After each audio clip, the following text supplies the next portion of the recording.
तो कल की क्लास में हम लोगों ने SN1 मैकेनिज़्म किस तरीके से होती है बेसिकली उसका तरीका देखा था।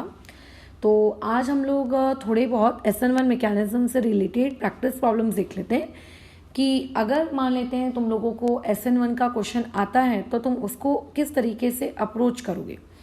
सबसे पहला पॉइंट तो मैं यहाँ क्लियर कर दूँ, मैक्सिमम लोगों की एक गलत मेंटालिटी बन जाती है SN1 मैकेनिज़्म को पढ़ लेने के बाद कि SN1 मैकेनिज़्म में तो हमेशा जो रिएजेंट होगा वो एक्वस NaOH या एक्वस KOH होगा और जो सबस्ट्रेट होगा वो सबस्ट्रेट एक अल्काइल हैलाइड होगा 3 डिग्री का। ऐसा नहीं है, सबस्ट्रेट और भी बहुत सारे हो सकते हैं जो SN1 मैकेनिज़्म देते हों और रिएजेंट सिर्फ एक्वस KOH रहेगा या एक्वस NaOH रहेगा, ऐसा नहीं होगा। ठीक है, रिएजेंट और भी आपके रह सकते हैं जो कि SN1 मैकेनिज़्म को क्या करते हैं, फेवर करते हैं या जिनकी वजह से SN1 मैकेनिज़्म होती है। तो हम लोग आज कुछ क्वेश्चंस देखेंगे। आपको उन क्वेश्चंस के वाया चीज़ों को याद रखना है कि अच्छा अगर ये दिखता है ऐसा होता है तो इसकी वजह से ही SN1 है, ताकि फ्यूचर में हेल्प हो सके। ठीक है, अब जैसे एक बहुत ही बेसिक एग्जांपल लेकर इस चीज़ की शुरुआत करते हैं। सभी किताब वालों का पसंदीदा क्वेश्चन बोलो कौन? आपका टर्ट ब्यूटाइल ब्रोमाइड। ठीक है, ये बहुत ही प्यारा सा आप लोगों का 3 डिग्री का क्या है, एक अल्काइल हैलाइड है। ठीक है, इसको हम लोगों ने उठा लिया। अब यूजुअली हम लोग जो रिएजेंट लेते हैं वो रिएजेंट लेते क्या हैं? आपके दिमाग में एक छाप पड़ी हुई रहती है कि मैडम हम एक्वस KOH लेंगे। अगर आप एक्वस लेट से नहीं भी लेते हो, आप एक्वस के बदले में सिर्फ पानी लेते हो, तो क्या पानी एक न्यूक्लियोफाइल के जैसे बिहेव कर सकता है क्या? पॉइंट नंबर 1, बिल्कुल पानी भी एक न्यूक्लियोफाइल के जैसे बिहेव कर सकता है। और बताओ क्या होता, इसकी स्टेप्स क्या होती है इस रिएक्शन की? इस रिएक्शन की स्टेप्स कुछ इस प्रकार से होती, अगर पानी को हम सिर्फ अपना सॉल्वेंट लेते, उसमें कोई KOH नहीं, कोई NaOH नहीं, सबसे पहले तो भैया कार्बोकैटायन बनता। ये बात तो आप जानते हो ना, कार्बोकैटायन बन गया। अगर कार्बोकैटायन रीअरेंज हो रहा है तो उसको रीअरेंज भी करवा लो, वो सारी स्टेप्स आप करवा लेना। ठीक है, मैं वो सारी स्टेप्स करके नहीं दिखा रही हूँ क्योंकि अभी हम लोगों का काम रीअरेंजमेंट सीखना नहीं है, वो ऑलरेडी हम लोग सीख कर बैठे हुए हैं। ठीक है, तो अभी कार्बोकैटायन बना, आपने उसको रीअरेंज करा लिया। फिलहाल इस पर्टिकुलर क्वेश्चन में किसी भी प्रकार के रीअरेंजमेंट की आवश्यकता नहीं है। अब उसके बाद कार्बोकैटायन बन जाने के बाद न्यूक्लियोफाइल बेसिकली अटैक करता है। तो न्यूक्लियोफाइल आया अटैक करने के लिए, जहाँ कार्बोकैटायन होता है वहीं। अब द मेन पॉइंट इज, पानी के अंदर में न्यूक्लियोफाइल कौन होता है? तो पहले मैं तुम्हें पूरी मैकेनिज्म बता देती हूँ, फिर शॉर्ट ट्रिक बताती हूँ। ठीक है, शॉर्ट ट्रिक याद रखना बहुत ज़रूरी होता है ऑर्गेनिक केमिस्ट्री में। ठीक है, आपकी मैकेनिज्म ये होती है कि पानी पूरा का पूरा, मतलब जो वाटर का मॉलिक्यूल है ना, एज अ होल पूरा का पूरा H2O बेसिकली यहाँ पर आकर ऐसे जुड़ जाता है। अब मुझे बताओ, अगर ऑक्सीजन के पास 2 लोन पेयर थे, अगर उसने एक बॉन्ड बनाया, क्योंकि कार्बोकैटायन के पास तो इलेक्ट्रॉन है नहीं ना बॉन्ड बनाने के लिए, तो ऑब्वियसली ऑक्सीजन ने अपने इलेक्ट्रॉन्स को यूज़ किया होगा। तो ऑक्सीजन के पास सिर्फ और सिर्फ एक पेयर बचा होगा इलेक्ट्रॉन का, और उस बेचारे ऑक्सीजन पे क्या आ गया होगा, एक पॉजिटिव चार्ज। अब ध्यान रखना, ऑक्सीजन हमारे पूरे केमिस्ट्री की वन ऑफ द क्या है बोलो, इलेक्ट्रोनेगेटिव स्पीशीज है। तो वो अपने ऊपर ऑक्सीजन ये पॉजिटिव चार्ज नहीं रखना चाहता। अब देखो 2 चीजें होती हैं। ठीक है, मैं अभी आपको नेक्स्ट वाली स्टेप में सिखाऊंगी वो दूसरी चीज क्या होती है। ऑक्सीजन के पास इस पॉजिटिव चार्ज को हटाने के 2 ऑप्शंस हैं। या तो वो ये स्काई ब्लू कलर का बॉन्ड तोड़ दे और इस बॉन्ड में जो ये 2 इलेक्ट्रॉन्स इन्वॉल्व है उनको अपने पास वापस बुला ले। तो इससे फिर फायदा क्या हुआ, वो तो वापस से कार्बोकैटायन बन जाएगा, वापस से पानी अलग हो जाएगा, है ना। तो इसका मतलब वो बॉन्ड नहीं टूटेगा। मैं डिसाइड नहीं कर रही हूँ कि बॉन्ड टूटेगा कि नहीं टूटेगा, बॉन्ड टूटा है, ये एक फैक्ट है। कैसे? क्योंकि प्रोडक्ट बना है ना। प्रोडक्ट तभी बना होगा जब कोई ना कोई बॉन्ड टूटा होगा। अगर ये स्काई ब्लू वाला बॉन्ड टूट जाएगा तो प्रोडक्ट कैसे बनेगा? तो प्रोडक्ट बन चुका है, तो इसका मतलब स्काई ब्लू वाला बॉन्ड तो नहीं टूटा है। फिर अब ऑक्सीजन क्या तोड़ सकता है? तो ऑक्सीजन बेसिकली तोड़ देता है इस हाइड्रोजन को। वो बोलता है हाइड्रोजन तुम निकलो मेरे पास से। ठीक है, अच्छा, जब वो हाइड्रोजन को गेट आउट करता है तो हाइड्रोजन अपने मतलब उस बॉन्ड में जो 2 इलेक्ट्रॉन्स हैं वो दोनों इलेक्ट्रॉन्स हाइड्रोजन के पास जाएंगे कि ऑक्सीजन के पास आएंगे कि दोनों को एक एक मिलेगा? सबसे पहली बात, दोनों को एक एक मिलने वाली सिचुएशन होमोलिटिक फिजन कहलाती है। और तुम्हें याद होगा होमोलिटिक फिजन को लेकर मैंने कुछ कंडीशंस दिखवाई थी कि जब इलेक्ट्रोलिसिस होता है, जब हम लोग उसको लाइट एनर्जी देते हैं, है ना, जब बहुत हाई टेम्परेचर होता है, तब आपके होमोलिटिक फिजन के चांसेस ज़्यादा होते हैं, या फिर रिएक्शन में जब पहले से कोई फ्री रेडिकल मौजूद होता है। तो फिलहाल यहाँ पे ऐसा कुछ भी नहीं है, तो दोनों को एक एक इलेक्ट्रॉन मिलेगा। अगर तुम ये सोचते हो तो तुम गलत सोचते हो। फिर अब क्या होगा, या तो दोनों इलेक्ट्रॉन आपके हाइड्रोजन के साथ जाएंगे या तो दोनों इलेक्ट्रॉन ऑक्सीजन के साथ। अब मुझे बात बताओ, किसकी इलेक्ट्रोनेगेटिविटी ज़्यादा है? ऑक्सीजन की। और साथ ही साथ में अभी ऑक्सीजन के ऊपर पॉजिटिव चार्ज भी है, तो it means oxygen already electron का भूखा है। ठीक है, तो इसीलिए दोनों इलेक्ट्रॉन्स किस पे शिफ्ट होंगे? ऑक्सीजन पे। और ये वाला जो प्रोडक्ट बनेगा, बोलो कैसा बनेगा आप लोगों का? CH3 कार्बन, ऊपर में CH3, यहाँ पे CH3, और बोलो क्या हुआ? ऑक्सीजन के पास से एक हाइड्रोजन तो चला गया, सिर्फ एक हाइड्रोजन बचा। एक लोन पेयर उसके पास पहले से था और 2 इलेक्ट्रॉन्स उसने बॉन्ड तोड़ के बुलवा लिए, तो उसके पास एक और पेयर क्रिएट हो गया और उसके ऊपर जो पॉजिटिव चार्ज आया था वो क्या हो गया? गायब हो गया।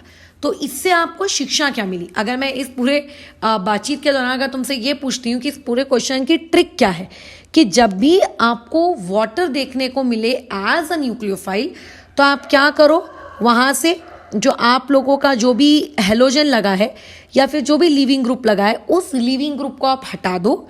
और लिविंग ग्रुप को हटाने के बाद वहाँ पे आप क्या ऐड कर दो? उसकी जगह OH ऐड कर दो।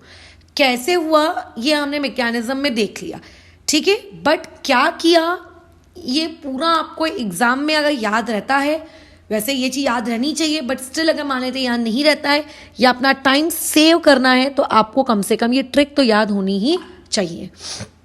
ठीक है, चलो अब आगे कंटिन्यू करते हैं। अब बात आती है यहाँ पर कि पानी के अलावा और भी कोई सॉल्वेंट लिया जाता है क्या? बिल्कुल, पानी के अलावा एक और बहुत ही हम लोगों का फेमस सॉल्वेंट होता है, दैट इज अल्कोहल। तो आपको अगेन मैं वही सेम प्रवचन दूंगी। पहले वहाँ से Br चला जाएगा और Br के चले जाने के बाद वहाँ कार्बोकैटायन बनेगा। अगर कार्बोकैटायन रीअरेंज होता है तो करवा लो, अगर रीअरेंज नहीं होता है, जैसे कि फिलहाल इस क्वेश्चन में रीअरेंजमेंट की कोई भी पॉसिबिलिटी देखने को नहीं मिल रही है, तो यहाँ पे रीअरेंज नहीं होगा। अच्छा, अब बात ये आती है कि यहाँ पर चेंज क्या है। इस बार आपका न्यूक्लियोफाइल मतलब पूरा का पूरा इस बार आपका रिएजेंट ROH है।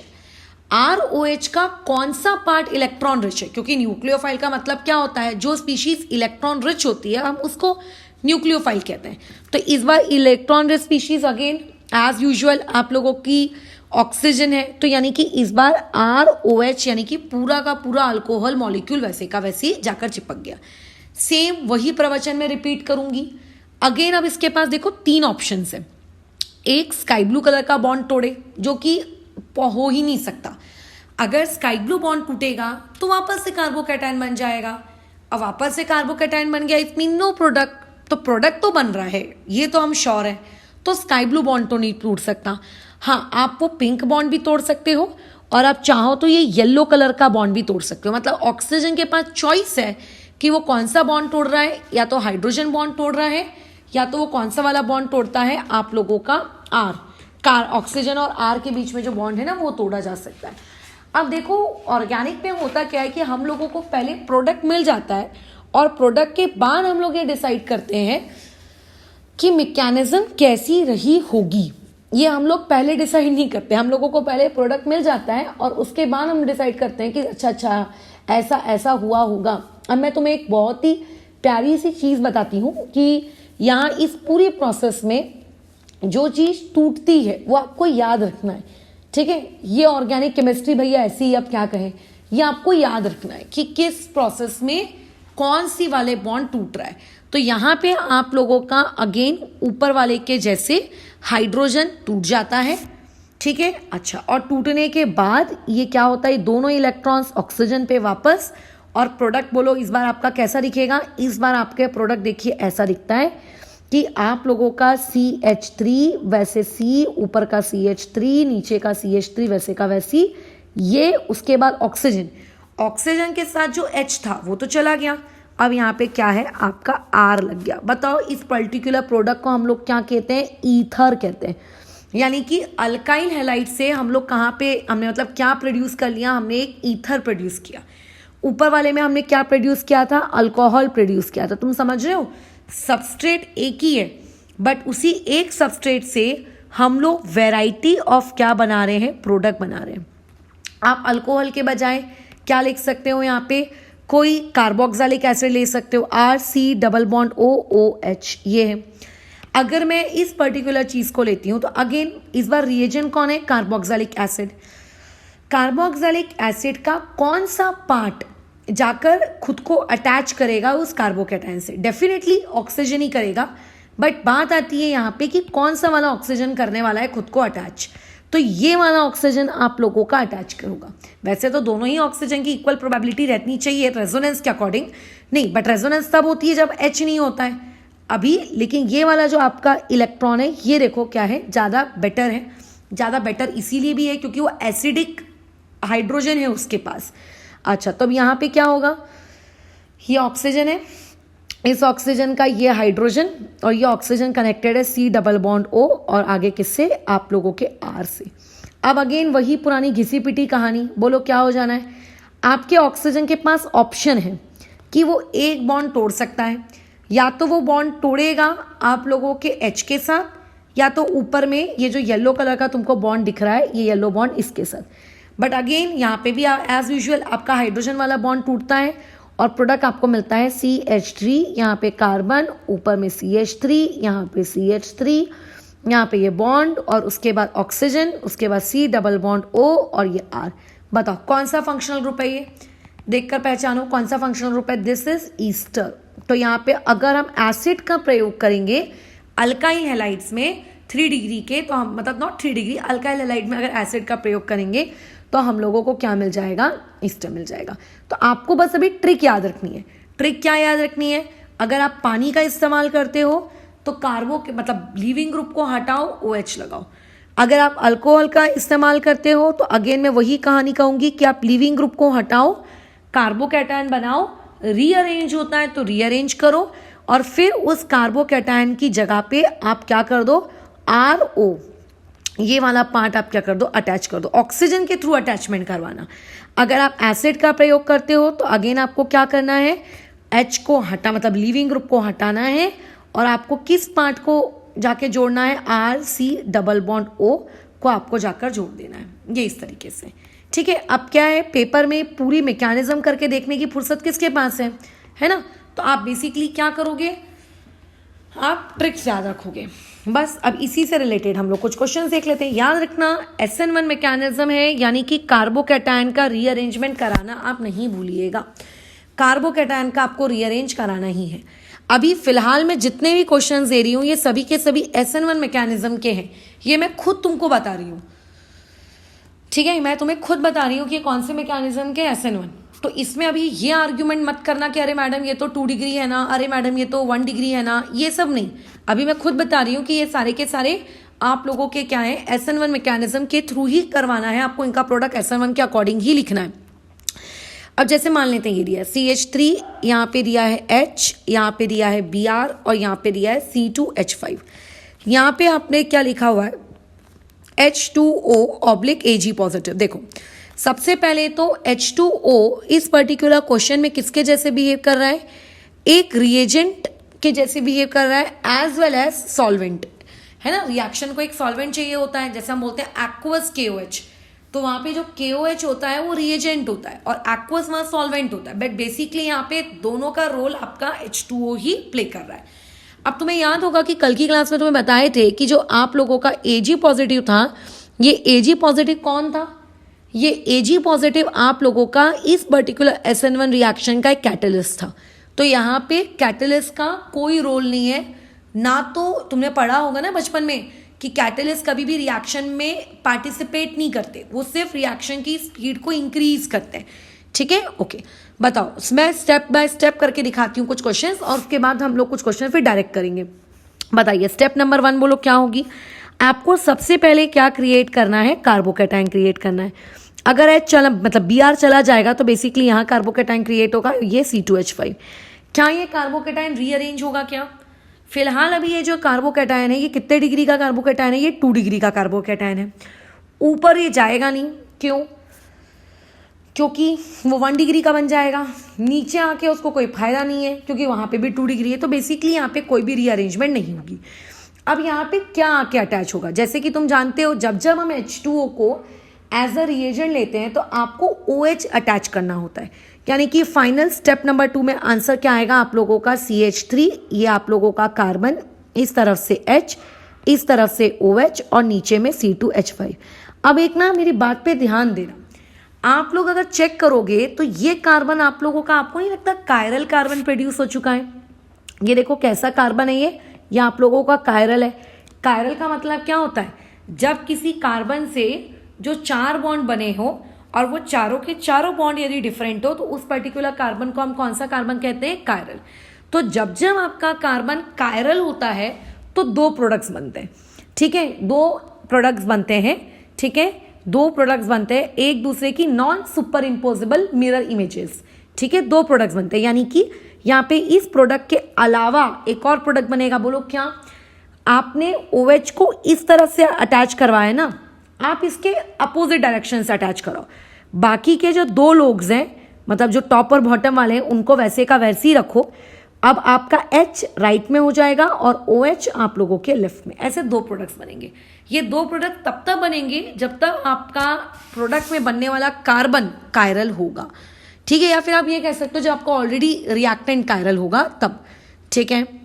ओके, तो अभी नेक्स्ट सवाल में मूव करते हैं। फिर जैसे क्वेश्चन दिया है CH3, यहाँ पे कार्बन, यहाँ ऊपर में CH3, यहाँ पे CH3, यहाँ पे CH, यहाँ पे CH3 और यहाँ पे Br। अच्छा, अभी यहाँ पे देखो हम लोग इसके लिए रिएजेंट क्या इस्तेमाल कर रहे हैं? हमने इस बार यूज किया है CH3OH ऑब्लिक H पॉजिटिव। देखो H पॉजिटिव इस बात को इंडिकेट करता है कि रिएक्शन में एसिड का प्रयोग किया गया। एंड यूजुअली हम लोग जब भी अल्कोहल वाली रिएक्शंस करते हैं, उन अल्कोहल्स वाली रिएक्शन में हम acid as a catalyst use करते हैं। तो आखिर ये जो CH3OH है, यही CH3OH इस पर्टिकुलर क्वेश्चन का बताइए क्या है? रिएजेंट है ना? अच्छा, और अल्कोहल में अभी अभी हमने सीखा है कि क्या होता है? अल्कोहल में H, ये वाला जो पार्ट है, ये जो इतना पार्ट है, ये इतना पार्ट आपके लीविंग ग्रुप की जगह पे जाके खुद को अटैच कर लेता है, राइट? लेकिन सबसे पहला काम, स्टेप नंबर 1, आप कार्बोकेटाइन क्रिएट करवाइए, क्योंकि अगर कोई रिएक्शन SN1 मैकेनिज्म के वाया जा रही है, इसका मतलब वहां पे जरूर क्या क्रिएट हुआ होगा? कार्बोकेटाइन। और अगर कार्बोकेटाइन क्रिएट होता है तो वहां पे रीअरेंजमेंट की पॉसिबिलिटी रहती है। यानी कि जैसे कि यहाँ देखो, यहाँ पे आप लोगों को अगर मैं पूछूं क्या रीअरेंजमेंट होगा, तो हाँ, यहाँ पे रीअरेंजमेंट आपका होगा। राइट हैंड साइड में रीअरेंज का कोई मतलब नहीं है क्योंकि ये 1 डिग्री है, ये खुद 2 डिग्री है। 2 डिग्री वाला यार 1 डिग्री के पास क्यों जाएगा? हाँ, बट लेफ्ट हैंड साइड में बिल्कुल रीअरेंज हो सकता है। और रीअरेंजमेंट का तुम तो नियम जानते ही हो कि ये कार्बोकेटाइन यहाँ आ जाएगा और ये CH3 यहाँ चला जाएगा। तुम समझ रहे हो क्यों तुम लोगों को मैंने ऑर्गेनिक रिएक्शन मैकेनिज्म में पहले रीअरेंजमेंट सिखाया? क्योंकि ऐसी जगहों पर अभी तुम्हें रीअरेंजमेंट अगर नहीं आता तो तुम क्या खाक SN1 करते फिर? इसीलिए आपको रीअरेंजमेंट आना बहुत ज़रूरी था उस वक्त। अच्छा, अगर किसी की कमांड नहीं है तो रीअरेंजमेंट सीखो, उस पर कमांड बनाओ। बोलो, रीअरेंज के बाद का प्रोडक्ट क्या बनेगा? CH3, यहाँ पे कार्बन, इसका, अरे यार ये क्या हो गया, 2 मिनट, ठीक है? यहाँ पे आ जाएगा CH3, इसके ऊपर आ गया पॉजिटिव चार्ज, यहाँ पे CH, इससे जुड़ा हुआ एक CH3, यहाँ पे CH3, समझ रहे हो? ये बन गया। अब जब आप रीअरेंज कर चुके हो तो चेक करो क्या फर्दर कोई रीअरेंजमेंट होगी क्या? अच्छा, उसमें भी मैं तुम्हें बता दूं, कई शैतानी खोपड़ियों का ये होता है कि मैडम देखो ना, अब तो ये भी 3 डिग्री बन गया, वापस से इस कार्बोकेटाइन को यहाँ ले आओ। ऐसा नहीं होता यार, एक बार रीअरेंज करा चुके हो तो वापस से रिवर्स डायरेक्शन में नहीं जाएगा वो, ठीक है? स्टेप नंबर 2 में बस अब इतना करना है कि आपको उस पॉजिटिव चार्ज की जगह न्यूक्लियोफाइल लाके लगाना है। तो whenever you use alcohol, so the nucleophilic part is what? हमने अभी अभी ऊपर सीखा, आपका OR आपका न्यूक्लियोफिलिक पार्ट होता है, ठीक है? तो यहाँ पे क्या होगा, अगर आपको प्रोडक्ट लिखना होगा तो CH3 कार्बन, नीचे में CH3, यहाँ पे CH, यहाँ पे CH3, यहाँ पे CH3 और उसकी जगह पे आ जाएगा OR। सो O तो मैंने लिख दिया, R कौन है इस क्वेश्चन में? R इज आपका CH3 जो O के साथ जुड़ा हुआ है, थोड़ी सी देखो प्रैक्टिस करने की नीड है, क्योंकि तुम लोगों के लिए सारी चीज़ें नई हैं इस वजह से। अच्छा, अब जैसे ही तुम्हारा प्रोडक्ट बना, सबसे पहले तो न्यूक्लियोफाइल आपने बेसिकली जिस कार्बन को अटैच करवाया है, अब चेक कर लो क्या वो कार्बन आपका कायरल है क्या। तो देखो यहाँ पे OCH3 है, यहाँ पे CH3 है और यहाँ पे ये ग्रुप है। ये तीनों ग्रुप एक दूसरे से अलग हैं, परंतु ये वाला CH3 और ये वाला CH3, ये देखो ये वाले दोनों ग्रुप आपस में क्या हो गए, सेम हो गए। समझ रहे हो? तो अगर चारों डिफरेंट होते हैं तो आप उसको बेसिकली कायरल कहते हो। अगर चारों आपके सेम नहीं है तो आप उसको कायरल नहीं कहते। ठीक है, तो ये कायरल नहीं है। और अगर कायरल नहीं है तो इसका आपका सेकेंड पॉसिबिलिटी जो रहती है प्रोडक्ट की, वो यहाँ पे नहीं बनेगा। ठीक है, ओके। अच्छा, एक और में आ जाते हैं सवाल में, जैसे कि CH3 यहाँ पे आ गया CH2Br, ये हम लोगों ने देखा है। क्वेश्चन को देखते बराबर बताओ कि वहाँ पे क्या रीअरेंजमेंट होगा कि रीअरेंजमेंट नहीं होगा। तो साफ साफ पता चल रहा है कि Br के हटने के बाद जो पॉजिटिव चार्ज है इस कार्बन पे आने वाला है, और ये कार्बन कितने डिग्री का है, 1 डिग्री, और उसके बाजू वाला कार्बन कितने डिग्री का है, 3 डिग्री। तो हाँ भैया, यहाँ पे ये चीज़ तो हमारी कंफर्म है कि रीअरेंजमेंट होने वाला है, इसको तो लेकर कोई डाउट मत रखना। अच्छा, अब बात आते हैं हम लोगों के क्वेश्चन जो हमें गिवन है। तो देखो एज यूजुअल हमें पता है कि इतना part as a nucleophile behave करेगा। जैसे मैंने कहा था कि यूजुअली हम अल्कोहल्स को जब भी एज अ रिएजेंट लेते हैं, हम उनके साथ कोई ना कोई कैटेलिस्ट यूज करते हैं। ऊपर वाले क्वेश्चन में हमने कैटेलिस्ट यूज किया था H पॉजिटिव, यानी कि एसिड कैटेलाइज्ड वो थी आपकी अल्कोहल की रिएक्शन। यहाँ पे आप कैटेलिस्ट को यूज करते हो, दैट इज सिल्वर। ठीक है, और तुम तो कल की क्लास से पढ़े ही हो कि सिल्वर आप लोगों का क्या करवाता है, बताइए, आप लोगों का रिएक्शन SN1 को स्पीड अप कराता है। बताओ क्या होगा, कार्बोकेटाइन रीअरेंज होगा, ये पॉजिटिव चार्ज यहाँ आ जाएगा, बदले में उसको भी कुछ चाहिए, लेकिन कौन जाएगा बदले में, तो बदले में जाएगा हाइड्रोजन। अब हाइड्रोजन बदले में क्यों गया, ये चीज़ हम लोग ऑलरेडी सीख चुके हैं। कहाँ पे सीखे हम लोग, जब हमने रीअरेंजमेंट करना सीखे थे उस दिन हम ये चीज़ सीख चुके हैं। तो अगर किसी को याद नहीं है तो रीअरेंजमेंट पहले सीखो और उसी के बाद इस काम में आगे बढ़ो। ठीक है, ये हमारा रीअरेंज प्रोडक्ट है। अब आपको क्या करना है, स्टेप नंबर 2 में इस रीअरेंज प्रोडक्ट के अनुसार जहाँ पे अब पॉजिटिव चार्ज है, अब उस जगह पे आपको बस क्या लगा देना है, आपका न्यूक्लियोफिलिक पार्ट। तो ये आपका प्रोडक्ट है। क्या ये कार्बन कायरल है? नहीं, ये कार्बन आपका कायरल नहीं है। और अगर ये कायरल नहीं है तो इसका आपको सेकंड प्रोडक्ट लिखने की आपको नीड भी नहीं है। ये इस तरीके से करते हैं। अब जैसे मान लेते हैं ये 4 मेंबर की रिंग है और यहाँ पे मैंने Br लगाया। अगेन वही मैं रिएजेंट ले रही हूँ CH3OH और यहाँ पे Ag पॉजिटिव। अब देखो रिएजेंट और कैटलिस्ट के बारे में तो प्रवचन बार बार हो गए, वो तो तुम समझ गए हो। जब भी आपको एक रिंग वाला सवाल दिखे और आपको जब ये पता हो कि रिंग वाले सवाल में कार्बोकेटाइन बन रहा है, तो आप पहले एक चीज को लेकर सतर्क हो जाएं, या तो रिंग एक्सपैंड होगी या तो रिंग कॉन्ट्रैक्ट होगी। फिलहाल ये वाली रिंग क्या करेगी, तो सभी लोगों को यही लगता है कि 4 मेंबर की रिंग तो भैया एक्सपैंड होने की ही कोशिश करेगी, आखिर 5 मेंबर बन जाए ताकि। लेकिन हम ये भूल जाते हैं कि 4 मेंबर की रिंग के एक्सपैंड करने के फिलहाल यहाँ पे चांसेस नहीं है। क्यों चांसेस नहीं है? अरे यार 4 की रिंग एक्सपैंड करके 5 तब बनाएगी ना जब खुद क्वेश्चन में 5 कार्बन हो। यहाँ तो क्वेश्चन में गिन के 4 कार्बन है, 4 कार्बन के बाद वो जो 5वां कार्बन है वो क्या आसमान से टपकेगा क्या तुम्हारे लिए? एक्सपैंड होने के लिए कार्बन तो होना चाहिए रिंग के बाहर एज अ लोकेंट। तो यहाँ पे रिंग एक्सपेंशन नॉट पॉसिबल। मतलब जिन लोगों की फीलिंग हो रही थी कि रिंग एक्सपेंशन यहाँ पे क्यों नहीं हुआ, तो उन लोगों को बताने के लिए कि रिंग एक्सपेंशन के लिए आपको कार्बन चाहिए। कार्बन कहाँ होता है, भगवान नहीं लाते हैं, रिंग के बाहर एज अ लोकेंट मौजूद होता है। यहाँ तो कोई लोकेंट ही नहीं है एज अ रिंग के बाहर कार्बन वाला, तो रिंग एक्सपैंड नहीं होगी। अच्छा, फिर उनको ये डाउट आता है क्या रिंग कॉन्ट्रैक्ट होगी। फिर उनके दिल के किसी कोने में उन्होंने जो बेयर स्ट्रेन थ्योरी पढ़ी थी वो चीख चीख कर उनको बोलती है कि नहीं भैया नहीं, 3 डिग्री की स्टेबिलिटी कम होती है एज कम्पेयर टू 4 डिग्री, तो भैया तू रिंग स्ट्रेन मतलब रिंग कॉन्ट्रैक्शन मस्त करवा।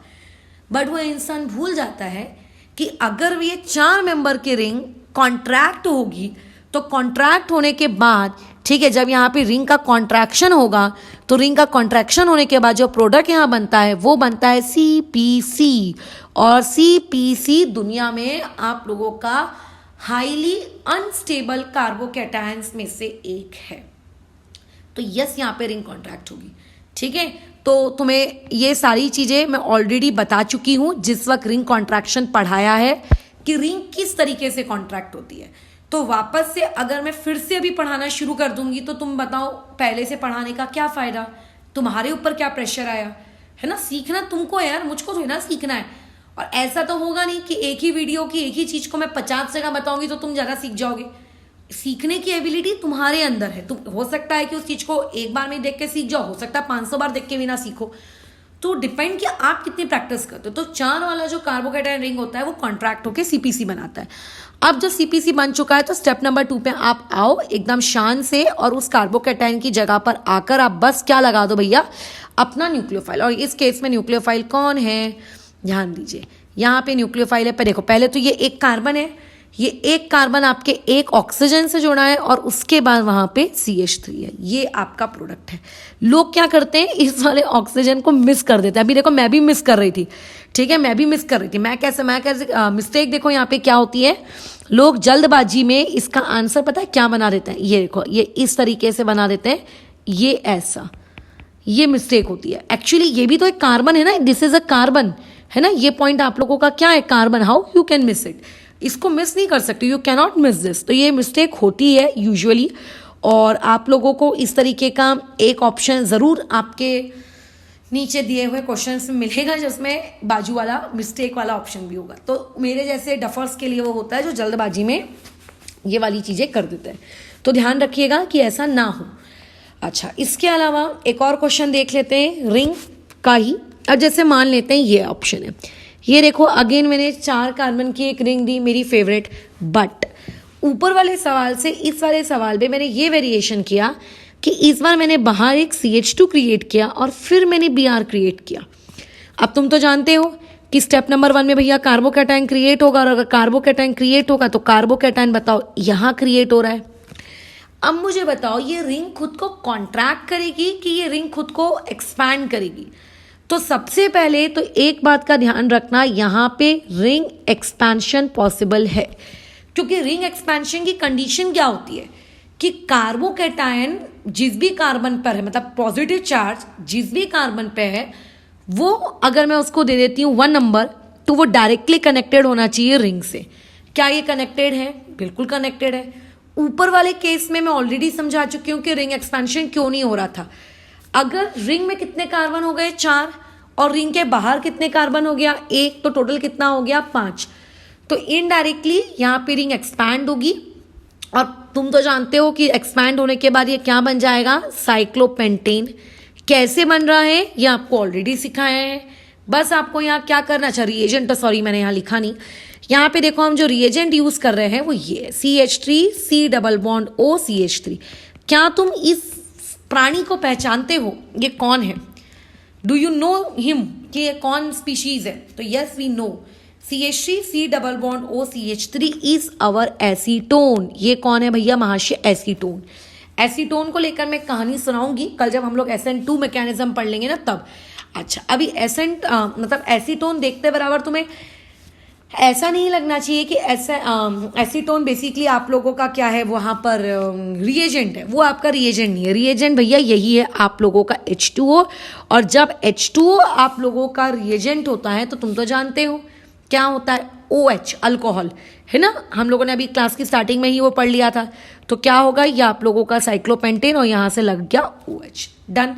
तो मैंने ये जो 5 या 6 सवाल लिए, ये तुम्हें समझाते हुए लिए कि कब कहाँ पे क्या लगाना है, कब एक से ज़्यादा प्रोडक्ट बनेंगे, कायरल कब है नहीं है, और उसके अलावा रीअरेंजमेंट के वक्त कैसे काम करना है, और रिंग एक्सपेंशन या रिंग कॉन्ट्रैक्शन के लिए। तो ये हो गई तुम लोगों की SN1 की एक छोटी सी कहानी। अब ऐसे ही आप लोगों को सवाल और भी मिलेंगे SN1 वाले, तो उसमें आपको बस क्या करना है, चीज़ों को बस थोड़ा सा ध्यान रखते हुए काम पे लगना होगा, है ना। आप ऐसा नहीं कर सकते बेहोशी में टुन टुन वाला काम कि आपको याद ही नहीं है कि आप कर क्या रहे हो।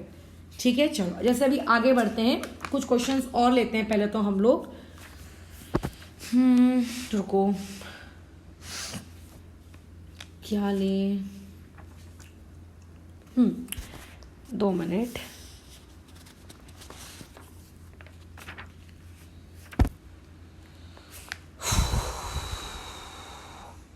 जैसे कि मान लेते हैं आपके पास एक क्वेश्चन दिया हुआ है CH3CH2OCH2Cl। अब देखो, इसमें आप लोगों को अगेन जो रिएजेंट है वो आपका पानी ही है। अब यहाँ पे प्रोडक्ट पूछा गया, तो फिलहाल के लिए मैं तुमको बता रही हूँ मैं कि ये SN1 रिएक्शन है, ठीक है। अच्छा, बल्कि मैं तुम्हें बता भी देती हूँ कि ये SN1 रिएक्शन क्यों है। अगर मान लेते हैं आपका जो अल्फा कार्बन है, अल्फा कार्बन तुम्हें कल बताए थे क्या होता है, क्लोरीन से जो डायरेक्टली कनेक्टेड है, दैट इज और अल्फा कार्बन। अगर अल्फा कार्बन के एडजेसेंट में, अगर आपको अल्फा कार्बन के एडजेसेंट में, एडजेसेंट मतलब आजू बाजू, आपको यदि पाई बॉन्ड देखने को मिलता है, या फिर अगर आपको कोई हेट्रो एटम देखने को मिलता है, ठीक है, उसके बाजू में, मतलब उसकी जो बीटा पोजीशन है, उस बीटा पोजीशन से, है ना, उसके जो बीटा कार्बन है, उस बीटा कार्बन से अगर आपको क्या देखने को मिलता है, अल्फा और बीटा कार्बन के बीच में यदि आपको पाई बॉन्ड देखने को मिलता है, या फिर अगर आपको कोई हेट्रो एटम देखने को मिलता है, हेट्रो एटम मतलब oxygen, fluorine, nitrogen, sulphur type के लोग, तो वो SN1 रिएक्शन को फेवर करता है। भले ही ऐसे केस में आप लोगों का अल्काइल हैलाइड 1 डिग्री ही क्यों ना हो, ठीक है। जैसे फिलहाल यहाँ पे कितने डिग्री का अल्काइल हैलाइड है, 1 डिग्री, तो भले ही वो 1 डिग्री का ही क्यों ना अल्काइल हैलाइड हो, आप लोगों की जो रिएक्शन है वो क्या होगी, SN1 होगी, ठीक है। ओके, बोलो प्रोडक्ट क्या बनेगा। अगर SN1 है तो स्टेप नंबर 1 में हम तो जानते हैं कि कार्बोकैटायन क्रिएट होगा, तो आप कार्बोकैटायन क्रिएट करवाइए। आप जब कार्बोकैटायन क्रिएट करवाएंगे तो आपका प्रोडक्ट क्या हो जाएगा, CH3CH2OCH2 पॉजिटिव, बराबर। क्या ये कार्बोकैटायन रीअरेंज होगा, देखो हो तो सकता है रीअरेंज, कैसे, देखिए ऑक्सीजन के ऊपर लोन पेयर है ये, अच्छा इसको रुको मैं थोड़ा एक्सपैंड करके बना लेती हूँ। हाँ, ये CH2 पॉजिटिव, इसका हम रेजोनेटिंग स्ट्रक्चर बना सकते हैं। कैसा, ये वाली चीज यहाँ पे आ जाएगी।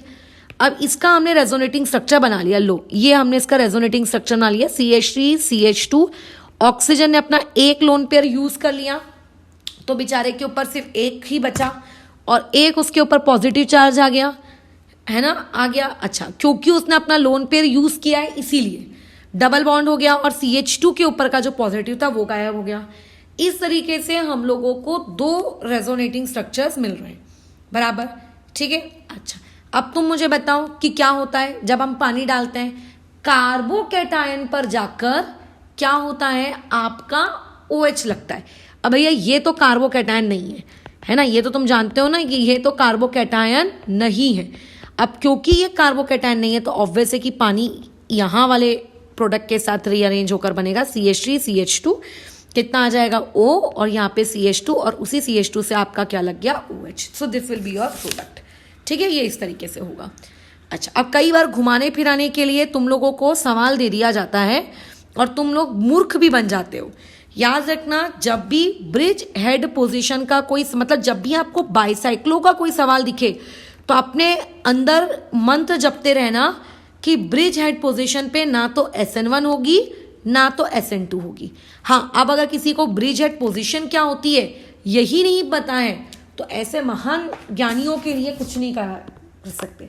अब जैसे फिलहाल यहाँ पे ब्रोमीन आपका कहाँ पे मौजूद है, ब्रिज हेड पोजीशन पे मौजूद है, तो चाहे ये रिएक्शन SN1 के वाया जाए या चाहे ये रिएक्शन आपकी SN2 के वाया जाए, यहाँ पे प्रोडक्ट आप लोगों का नो रिएक्शन आएगा।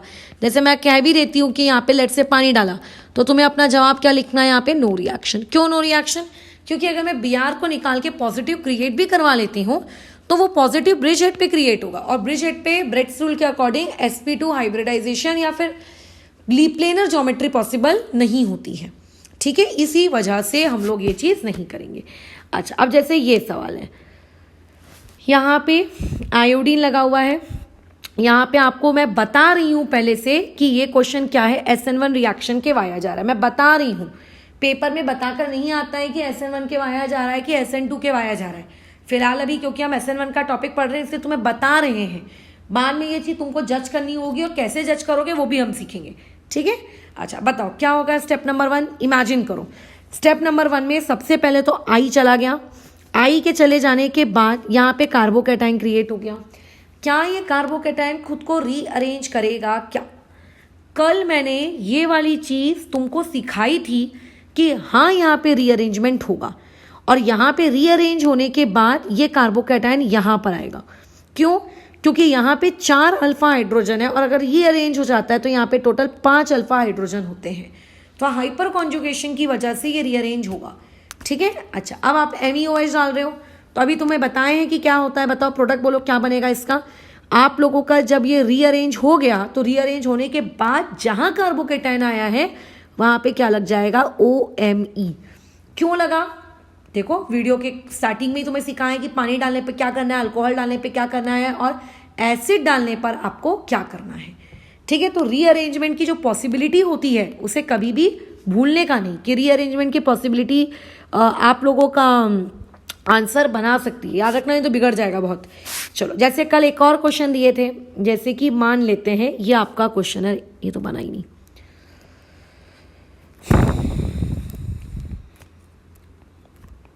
ये लो ये क्वेश्चन है, इसमें भी वही सेम रिएजेंट हम डाल रहे हैं आपका MeOH/H पॉजिटिव।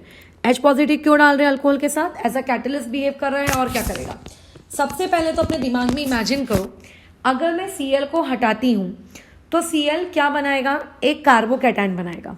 वो कार्बोकैटायन की डिग्री क्या होगी अपने दिमाग में इमेजिन करो, मैं लिख नहीं रही हूँ इस बार क्योंकि आपको इमेजिन करके हुए आंसर देने की आदत होनी चाहिए। हो सकता है मेरे बोलने वाली चीज़ के साथ तुम अभी अपना मैच ना करवा पाओ रे, तो कोई बात नहीं, थोड़ा स्पीड मेंटेन रखना, धीरे धीरे खुद लिख लिख के देखना, बराबर हो जाएगा कुछ महीनों बाद तुम्हें भी आदत।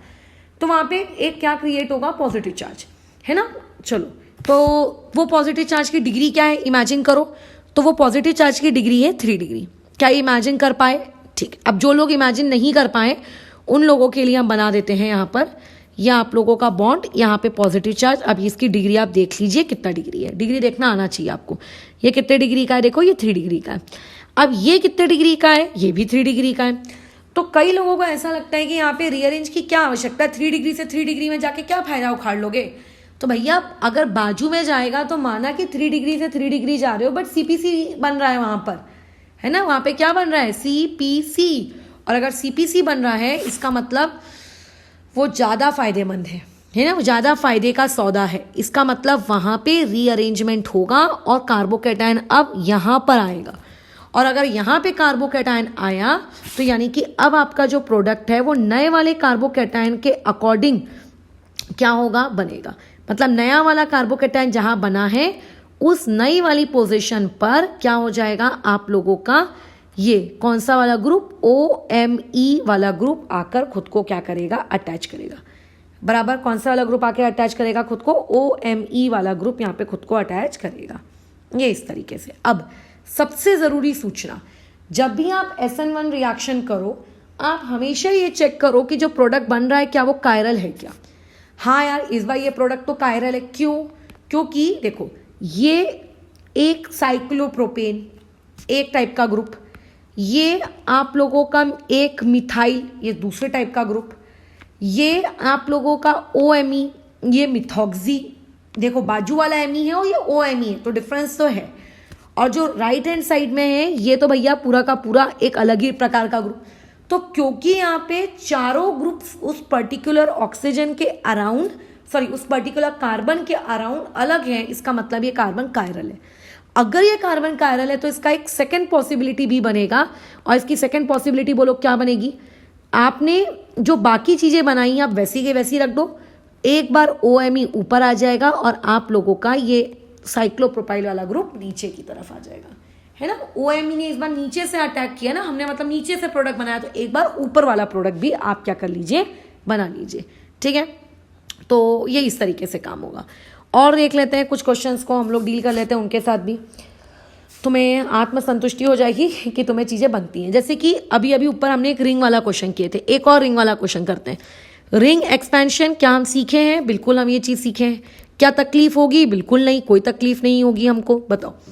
क्या होगा, Ag positive is working like a catalyst, है ना। कैटलिस्ट के अलावा कुछ और काम कर रहा है क्या, बिल्कुल नहीं कर रहा है। अच्छा, अब क्या ये रिंग एक्सपैंड होगी, बिल्कुल एक्सपैंड होगी। 5 की रिंग कितने में जाएगी, 6 में जाएगी। So this would be your carbocation. अब जहां पे कार्बोकेटायन होगा वहीं पे बोलो हम क्या चिपका देंगे, वहां पे हम लोग हमारा न्यूक्लियोफाइल चिपका देंगे। इस पर्टिकुलर क्वेश्चन में हमारा न्यूक्लियोफाइल कौन है, इस पर्टिकुलर क्वेश्चन में हमने पानी का इस्तेमाल किया है। और जब जब दुनिया में पानी का इस्तेमाल किया जाता है तो पानी के अंदर से न्यूक्लियोफाइल बोलो कौन निकल के पैदा कौन होता है, OH पैदा होता है। सो यहाँ पे क्या लगेगा आप लोगों का, OH लगेगा, ठीक है। अच्छा, अब जैसे कि एक क्वेश्चन यहाँ पर ये मान लेते हैं। अच्छा, ये सारे क्वेश्चन अगर तुम्हें ऐसा लग रहा है कि अब तुम खुद बना सकते हो तो पहले सारे क्वेश्चंस को लिख लो, वीडियो को पॉज कर करके पहले खुद बनाओ और उसके बाद चीज़ों को चेक करो कि तुम्हारा और मेरा आंसर मैच कर रहा है कि नहीं। अब जैसे ये है, अगर आपने मान लेते हैं स्टेप नंबर 1 में Cl को हटा दिया तो ये चीज़ देखिए कैसी बन जाएगी, OMe यहाँ पर ये ऐसा यहाँ पे कार्बोकेटायन। समझ रहे हो, क्या ये कार्बोकेटायन खुद को रीअरेंज करेगा क्या। तो एक स्टूडेंट क्या सोचता है कि देखिए ये जो कार्बन है इस कार्बन की डिग्री कितनी है, 2 डिग्री, एज वेल एज ये वाले कार्बन की भी डिग्री कितनी है। उसको देखो ऐसा लगता है कि मैडम देखो ना ये तो सिर्फ एक ही कार्बन से अटैच्ड है, इस तरफ तो ऑक्सीजन है, तो कायदे से इस कार्बन की डिग्री होनी चाहिए 1। तो वो ये सोचता है कि 2 डिग्री से 1 डिग्री की तरफ तो रीअरेंजमेंट नहीं होगा, बट वो ये भूल जाता है कि अगर रीअरेंजमेंट हुआ, अगर यहाँ पे पॉजिटिव चार्ज आया, अगर मान लेते हैं रीअरेंजमेंट होगा, अगर इस पर्टिकुलर पोजीशन पे पॉजिटिव चार्ज अपीयर होता है तो वो पॉजिटिव चार्ज क्या कर सकता है, आप लोगों के OMe के साथ बोलो रेजोनेंस कर सकता है, और रेजोनेंस कई गुना ज़्यादा ताकतवर होती है। तो इसका मतलब हाँ यहाँ पे रीअरेंजमेंट होगा, और अगर रीअरेंजमेंट होगा तो ये चीज़ कैसी दिखेगी, MEO, यहाँ पर आप लोगों का पॉजिटिव चार्ज बेसिकली यहाँ क्रिएट होगा। समझ रहे हो। तो जब भी तुम ये डिग्री के उधेड़ बुन में फंसो कि अरे ज़्यादा वाली डिग्री से कम वाली डिग्री की तरफ हम जा रहे हैं, तो ऐसे केस में हमेशा अपने दिमाग को सतर्क रखना कि कहीं रेजोनेंस तो नहीं हो रही उस कम वाली डिग्री की तरफ। अगर हो रही है तो लेकर जाओ, ठीक है, अगर हो रही है तो लेकर जाओ। सो इसका प्रोडक्ट क्या बन जाएगा, या आपका OMe वैसे का वैसी, ये इतना पार्ट वैसे का वैसी, इस पर्टिकुलर पोजिशन पे बोलो क्या आ जाना है, इस पर्टिकुलर पोजीशन पे पानी डाल रहे हैं तो OH आ जाएगा।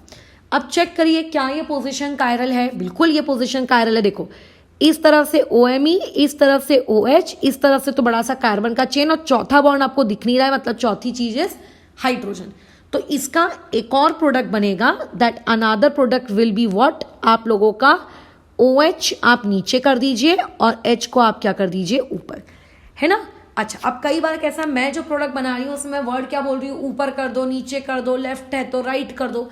बुक्स में या पेपर में हो सकता है कल को ये क्वेश्चन इस फॉर्मेट में आए, वेज बना है और डैश बना है, तो अगर OH आपने डैश पे बना दिया है तो सेकंड प्रोडक्ट जब आप उसका बनाओ तो उसको फिर वेज पे कर देना, ठीक है। बेसिकली आपको उनकी पोजिशंस क्या करनी है, आपस में इंटरचेंज करनी है, ठीक है। Non super imposable mirror images वो रहती हैं एक दूसरे की।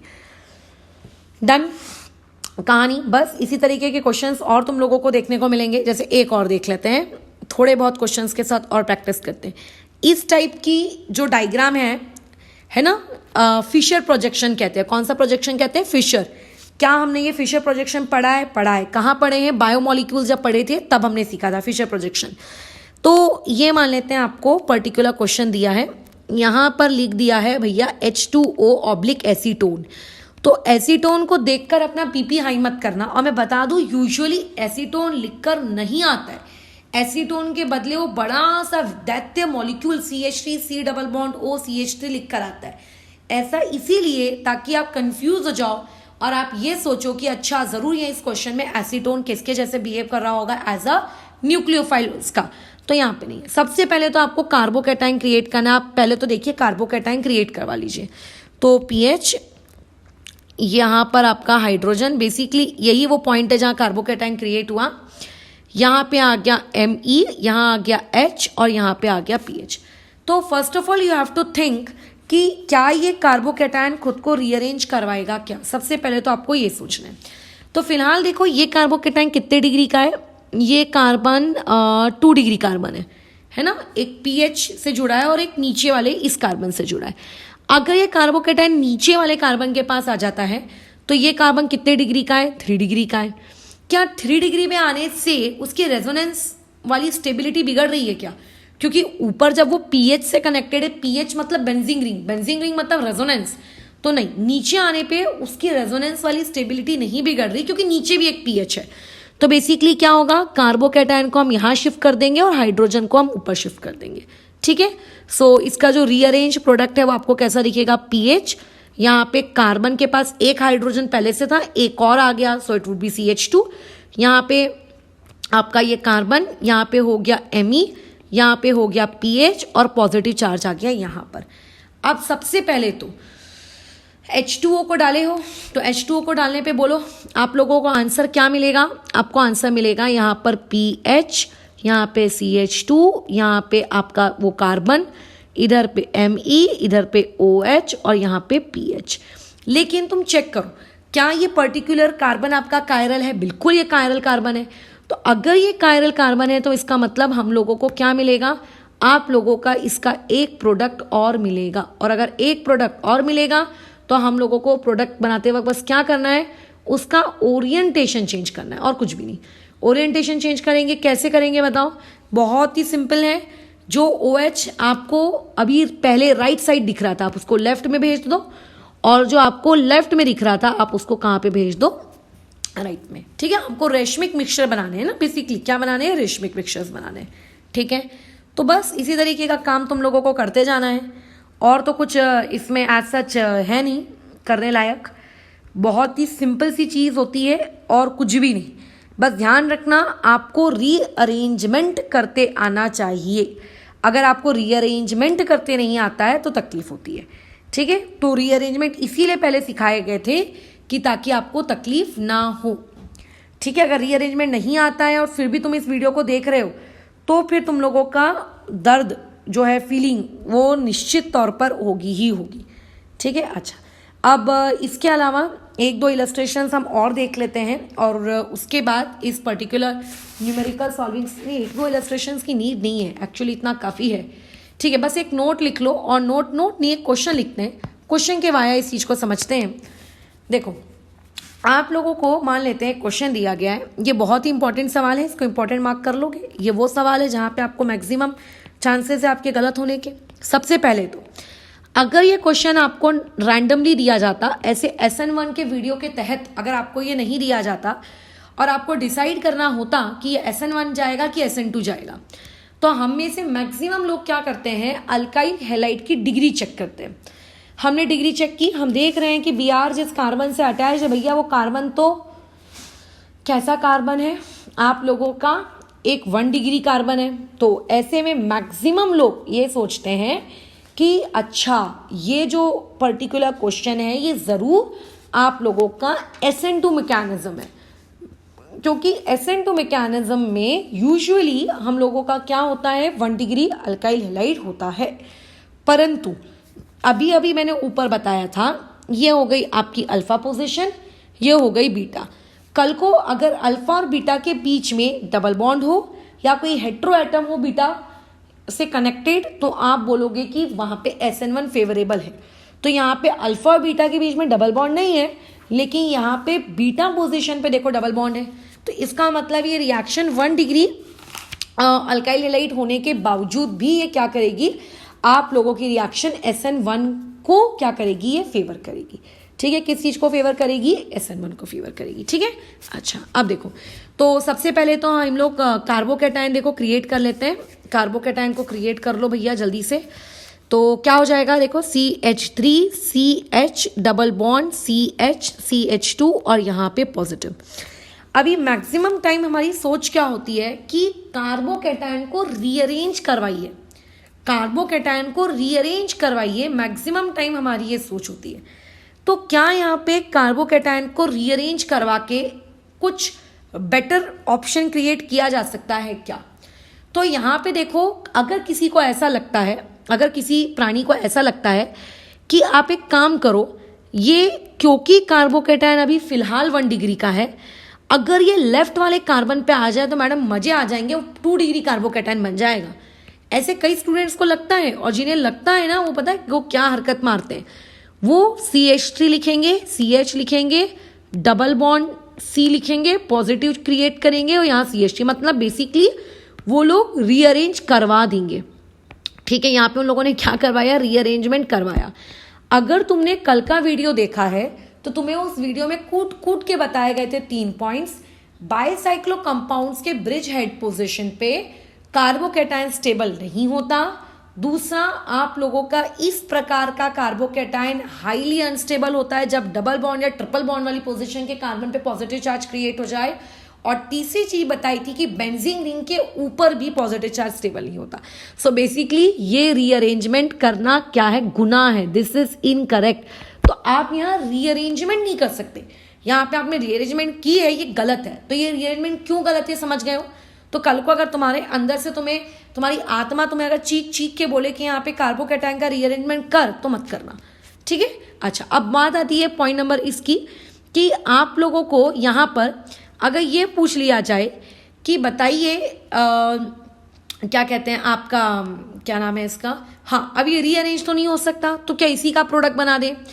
तो एक दूसरा स्टूडेंट बोलता है, अरे मैडम भले आप इसको रीअरेंज नहीं कर सकते बट आप इसका रेजोनेटिंग स्ट्रक्चर तो बना सकती हो।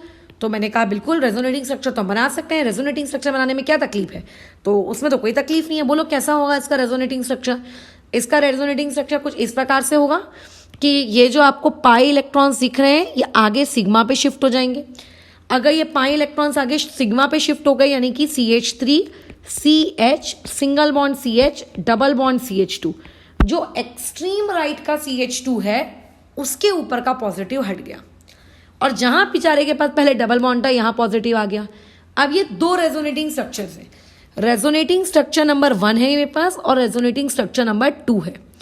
थोड़ा सा हम लोग आउट ऑफ द सिलेबस जाते हैं, थोड़ा सा out of the syllabus. Out of the syllabus मतलब अभी हम लोग जो टॉपिक हमारा चल रहा है इस टॉपिक को छोड़ते हुए हम थोड़ा सा आगे बढ़ते हैं।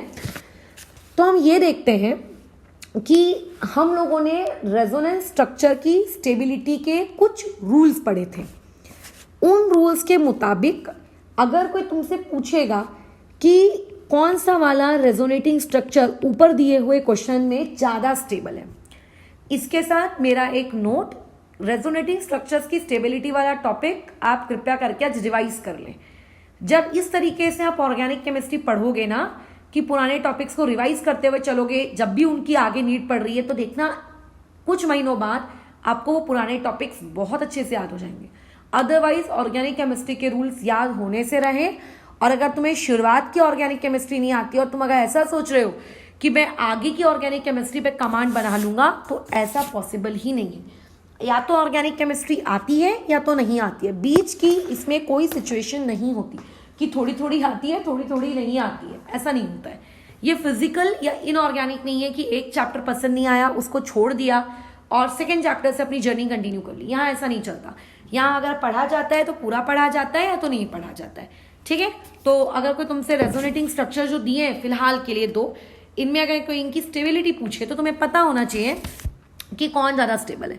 हम जानते हैं कि रेजोनेटिंग स्ट्रक्चर नंबर 2 ज़्यादा स्टेबल है as compare to resonating structure number 1, क्योंकि रेजोनेटिंग स्ट्रक्चर नंबर 2 में कार्बोकैटायन 2 डिग्री का है और रेजोनेटिंग स्ट्रक्चर नंबर में कार्बोकैटायन 1 डिग्री का है। अब जैसा कि आपने बताया था कि प्रोडक्ट बनाना है मैडम, बिल्कुल बनाना है प्रोडक्ट, तो आप प्रोडक्ट बनाइए। बट द क्वेश्चन इज कि प्रोडक्ट मैं इस वाले से बनाऊं, मतलब resonating number structure number 1 product बनाएगा, है ना, कि रेजोनेटिंग स्ट्रक्चर नंबर 2 प्रोडक्ट बनाएगा। मान लेते हैं दोनों ने अपना अपना एक एक प्रोडक्ट बना के दे दिया।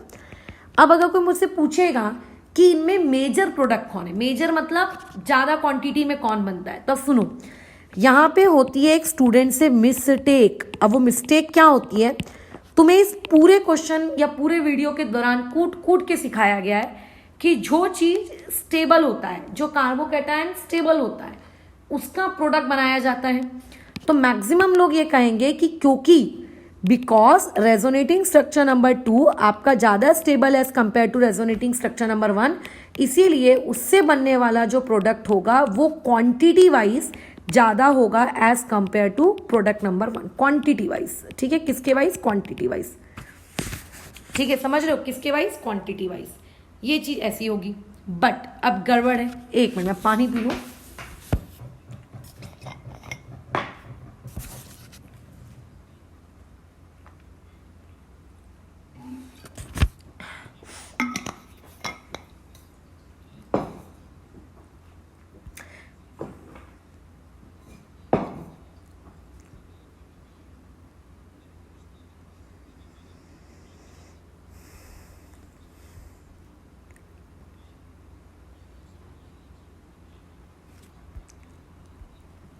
देखो, लेकिन यहाँ पे इसका करेक्ट तरीका क्या है? करेक्ट ये है, सबसे पहले तो हमको करेक्ट, तो देखो अगर ये गलत है तो ऑब्वियस है कि आप लोगों का जो प्रोडक्ट नंबर 1 है वो प्रोडक्ट नंबर 1 आपका ज़्यादा होगा quantity wise as compare to product number 2। But the point is, reason क्या है?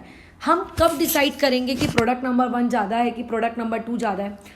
अगर आप कार्बोकेटाइन रीअरेंज कराते हो ना, तो कार्बोकेटाइन के रीअरेंजमेंट को हम कहते हैं कि हम एक बेसिकली, जैसे मैंने कल तुम्हें ग्राफ बना के दिखाया था एनर्जी प्रोफाइल डायग्राम, तो हम लोग कहते हैं कि अच्छा रिएक्शन एक इंटरमीडिएट से दूसरे इंटरमीडिएट पे चलेगी, मतलब पहले कुछ और था और अब कुछ और है। रेजोनेटिंग स्ट्रक्चर्स अगर हम बना रहे हैं तो रेजोनेटिंग स्ट्रक्चर्स बनाते वक्त आपको ये नहीं चेक करना है कि कौन सा रेजोनेटिंग स्ट्रक्चर ज्यादा स्टेबल है, क्योंकि बेसिकली रेजोनेटिंग स्ट्रक्चर एक इमेजिनरी कंसेप्ट है, रहती तो एक ही चीज है ना, उनका हाइब्रिड, रेजोनेंस हाइब्रिड एक्चुअल चीज है।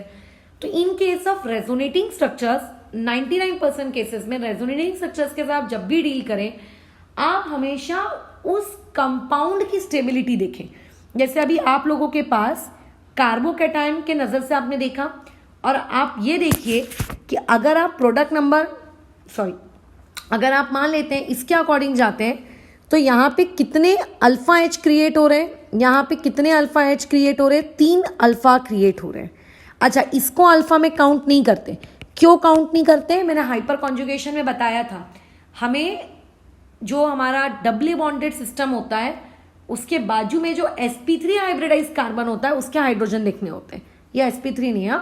तो यहाँ 3 अल्फा हाइड्रोजन है, यहाँ पे आपके 3 अल्फा, एक मिनट को क्या लिख दिया मैंने, हाँ यहाँ पे आपके 3 अल्फा हाइड्रोजन है, और इस बेचारे के पास तो है ही नहीं, समझ रहे हो? यहाँ तो क्योंकि देखो ना ये पॉजिटिव है, तो ऐसे केस में आप लोगों का कौन सा वाला अल्कीन ज्यादा स्टेबल है? तो जो अल्कीन ज्यादा स्टेबल होगा, अल्कीन जो ज्यादा स्टेबल होगा, आप लोगों को बेसिकली उसके अकॉर्डिंग प्रोडक्ट लिखना है, ना कि कार्बोकेटाइन के अकॉर्डिंग। रेजोनेटिंग स्ट्रक्चर, कार्बोकेटाइन मतलब क्या? रेजोनेटिंग स्ट्रक्चर के अकॉर्डिंग नहीं, आपको अल्कीन के अकॉर्डिंग लिखना है। तो ये प्रोडक्ट जो बनाया गया है ये किसके अकॉर्डिंग बनाया गया है? According to alkene. तो इस तरीके की आगे और भी बहुत सारी रिएक्शंस आएंगी जो SN1 होंगी। आप जैसे जैसे आगे पढ़ाई करते जाओगे, आपको अपने छोटे से माइंड के अंदर मेमोरी में ये चीजें फीड करनी होंगी कि कौन सी रिएक्शन को आप SN1 कहोगे और कौन सी वाली रिएक्शन को आप क्या कहोगे? SN2 कहोगे। ठीक है, जैसे आगे हम लोग पढ़ेंगे कि विलियमसन सिंथेसिस रिएक्शन, तो उस वक्त मैं तुम्हें बताऊंगी कि वो पर्टिकुलर रिएक्शन SN2 है। तो तुम्हें अपने 12th के जीवन काल में ये अच्छे से याद रखना है कि विलियमसन सिंथेसिस रिएक्शन एक SN2 रिएक्शन है। तो जो जो नियम हम SN2 के लिए बनाएंगे, जो जो रूल्स हम SN2 के लिए बनाएंगे, वो सारे के सारे रूल्स हम किसके लिए रखेंगे? विलियम के लिए भी रखेंगे। ठीक है, तो आगे जाकर जब भी आपको कोई रिएक्शन मैकेनिज्म पढ़ाई जाएगी तो उस वक्त आपको बताया जाएगा कि वो कौन सी प्रोसेस को फॉलो कर रहा है। तो वो पर्टिकुलर नेम रिएक्शन जिस भी प्रोसेस को फॉलो करती होगी, आपको वो पर्टिकुलर प्रोसेस याद रखनी, मतलब वो प्रोसेस याद रखनी कि इसमें ये होता है। क्योंकि अगर आपको पता होगा कि इसमें SN1 हो रहा है, तो जो जो नियम आप SN1 के लगाते थे मतलब अल्टीमेटली वो आप लोगों के क्या हो जाएगा बताओ? आप लोगों का उसमें भी फॉलो होगा। अच्छा, तो ये हो गया एक टाइप का सवाल जो मैंने ऑलरेडी तुम लोगों को बता दिया। अब देखो दूसरी कैटेगरी का सवाल जो SN1 या SN2 टाइप के क्वेश्चनों में पूछा जाता है। यूजुअली आपको कुछ कुछ क्वेश्चंस दिए होते हैं, मतलब क्वेश्चंस बेसिकली सबस्ट्रेट दिए होते हैं। ठीक है, आपको बेसिकली क्या दिया होता है? सबस्ट्रेट दिया होता है। जैसे कि मैं दे देती हूँ, इस टाइप के क्वेश्चंस आपको बोर्ड एग्जाम्स वगैरह में भी काफ़ी देखने को मिलते हैं। Which compound in the following pair undergo SN1 reaction faster? कौन सा इसमें से कंपाउंड जो है वो SN1 रिएक्शन फास्टर देगा? ये CBSE का जो बोर्ड एग्जाम्स होते हैं ना 12th स्टैंडर्ड के 2013, ये उसका सवाल है।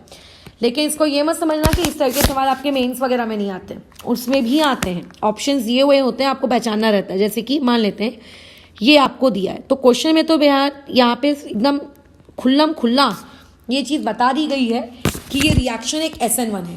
अदरवाइज क्या होता है कि ये जिम्मेदारी आपके ऊपर आ जाती है, आपको ये चीज़ बतानी पड़ती है कि रिएक्शन SN1 है पहचानना होता है पहली बात तो, और फिर आपको बताना होता है कि रिएक्शन SN1 जा रही है कि रिएक्शन आप लोगों की SN2 जा रही है। ठीक है, ओके 2 मिनट, ये इसका चार्जिंग खत्म हो गया है, रुकना पड़ेगा, जब तक हम देख लेते हैं चीज़ें। चलो देखते, हो गया होगा थोड़ा बहुत चार्ज। जैसे कि यहाँ पर क्या आ जाएगा, आपका Cl आ जाएगा।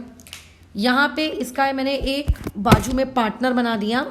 रुको यार, इसको टाइम लगेगा, 2 मिनट 1 मिनट, इसको वीडियो को आगे कर लेना, इसको चार्ज होना पड़ेगा, पूरा डिस्टर्ब हो क्योंकि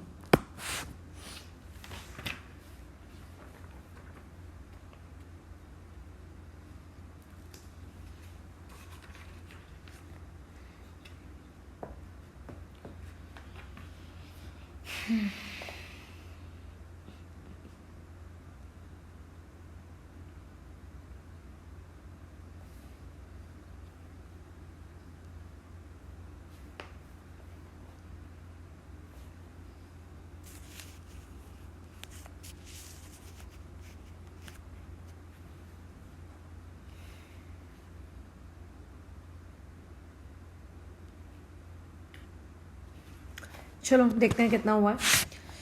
तो यहाँ पे आपको ये एक सबस्ट्रेट दिया हुआ है, और उसके बाद यहाँ पे आपको, अरे यार हुआ नहीं है अभी भी, ये अटक रहा है ये, 2 मिनट, ठीक है। यहाँ पे आपको ये दूसरा सबस्ट्रेट दिया है। अब क्वेश्चन वाले ने खुद चीख कर बता दिया है कि क्वेश्चन में देखो मैं जो ले रहा हूँ ना वो एक SN1 रिएक्शन ले रहा हूँ। अगर क्वेश्चन वाला तुम्हें खुद बता रहा है कि वो एक SN1 रिएक्शन है, तो SN1 में तो यार दुनिया जानती है कि क्या होता है, कार्बोकैटायन क्रिएट होता है। ठीक है, क्या क्रिएट होता है, कार्बोकैटायन। तो हम लोगों ने Cl को हटाया और उसकी जगह कार्बोकैटायन क्रिएट किया। ये आपका 3 डिग्री, ये आपका 2 डिग्री। बस एक बात ध्यान रखना, रिएक्शन की जो रेट होती है, मतलब मैंने ऑलरेडी कल भी तुमको ये बताया है, मैं फिर से एक बार बता देती हूँ कि जो रिएक्शन की रेट होती है, मतलब किस रेट के साथ वो रिएक्शन आप लोगों की आगे जा रही है, वो डायरेक्टली प्रोपोर्शनल होती है किस चीज के, कार्बोकैटायन की स्टेबिलिटी के, लेकिन बिफोर रीअरेंजमेंट वाला कार्बोकैटायन। इस बात पे भी ध्यान देना, ठीक है, बिफोर रीअरेंजमेंट, रीअरेंजमेंट से पहले नहीं। तो बस इसी तरीके से आप लोगों को क्वेश्चन पूछे जाएंगे कि कुछ सेट आपको दे दिया जाएगा और उस सेट में आपको बताना है कि वो पर्टिकुलर रिएक्शन किस सबस्ट्रेट के लिए, कौन से वाले सबस्ट्रेट के लिए सबसे फास्ट होगी। तो अगर रिएक्शन SN1 है तो ध्यान रखिएगा कि कार्बोकैटायन की स्टेबिलिटी ये उसका नारा है। दूसरी चीज, कई बार आपको रिएक्शन में नहीं दिया रहता है कि वो रिएक्शन SN1 जा रही है कि वो रिएक्शन SN2 से जा रही है, तो वहां पे आपको पहचानना पड़ता है। तो इन दैट केस आप पहचानोगे कैसे, तो थोड़ा सा ध्यान रखो कि अगर मीडियम क्वेश्चन का पोलर प्रोटिक दिया है तो SN1 जारी होगी, अगर न्यूक्लियोफाइल कमजोर दिया है तो रिएक्शन SN1 जारी होगी। अब कमजोर न्यूक्लियोफाइल हम किसे कहते हैं, इसके लिए आपको न्यूक्लियोफिलिसिटी वाला वीडियो देखना पड़ेगा, ठीक है। अच्छा, जैसे कि एक और सवाल हम लोग देखते हैं। ये सवाल तुम लोगों के AIEEE में आया हुआ सवाल है। AIEEE अब तुम जानते हो कि नहीं जानते हो क्या होती है, लेकिन मेंस ही थी, बल्कि मेंस से मैं तो यही कहूँगी अच्छे स्तर की थी, ठीक है। अभी फिलहाल जो मेंस हो रही है उससे तो ऐसा मेरा मानना है। तो इसमें एक सवाल आपको दिया हुआ है। अब देखो, हमने जो चीज़ पढ़ी उस पढ़ी हुई टॉपिक के बेसिस पर तुम ये चीज़ बना सकते हो। कैसे, ये बहुत इरिटेट करता है जब ये डिस्चार्ज हो जाता है तो अटकता है, क्योंकि फिर वो, ठीक है। ये आपको एक पहला दिया है A, ठीक है, इसको नाम दे देते हैं हम A। एक दूसरा दिया है, इसको नाम दे दो B, और यहाँ पे एक आपको तीसरा दिया हुआ है यहाँ BR, और ये दिया हुआ है C। अब आपको क्या करना है, इसको SN1, मतलब क्वेश्चन ये था उस वक्त AIEEE का कि आपको ऑप्शंस बताने हैं, रिएक्टिविटी, यहाँ पे इसको रिएक्टिविटी ऑर्डर बताना है इसका